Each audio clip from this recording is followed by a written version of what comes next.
Rooms setting. The Rooms section allows to the user to subdivide or to group together the system into rooms or floors, making it easier to find a control that we want to use. To enter the Rooms page, click on the icon on the bottom of the home page. Here, it is possible to create or modify the rooms. To create a new room, select New in the upper right corner of the screen. On Android smartphones, press on the right pointer on the right of the new environment.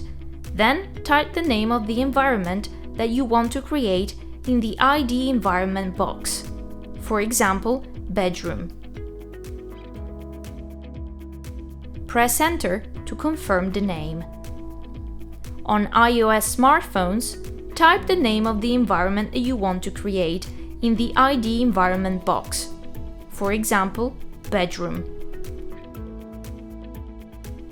Click on the Add icon and all the devices of the database will be shown.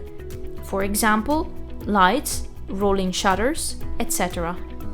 Select those that you want to add to the environment that you are creating, and they will turn from white to gray. Click on the Rooms icon. Click on the line of the selected environment and check the devices that you have added.